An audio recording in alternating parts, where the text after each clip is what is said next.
that, like, if there's a tip to take away from it, we start with that piece, and then we can kind of start to work on the other pieces from there.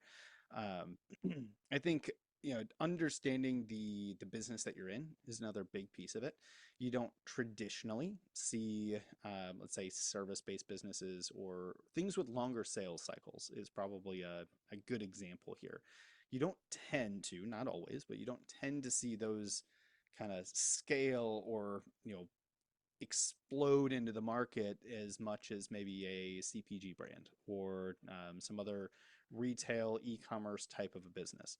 And a big reason for that is the information data chain that we have. If everything happens online all the way through to clicking through and getting the sale, and you can track every single thing digitally, it's easy to get the feedback from sales and sales meetings or add to cart or whatever that just previous step is, and be able to Mhm. feed that back to your Google ads or your Facebook ads or whatever else it is, so it can optimize for the appropriate result, and then you can scale that like crazy.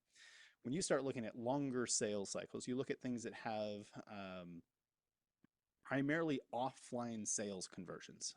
So I think of, let's take a CPA firm as an example, right? That's a very um, relationship-based business in many cases, right? You get maybe a lead comes through digitally, but after it becomes a lead, now it's conversations offline, it's face-to-face meetings. Being able to feed that information back to be able to optimize and improve the marketing process, it's a little bit harder. It still can be done, but it's harder.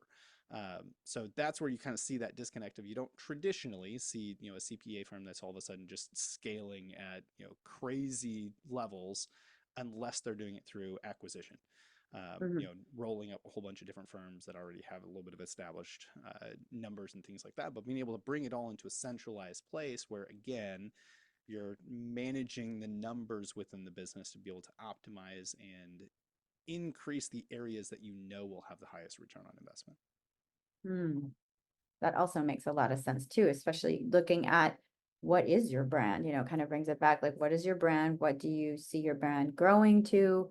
Who are your clients? And are you a product or are you a service? And so those are some things to consider as well.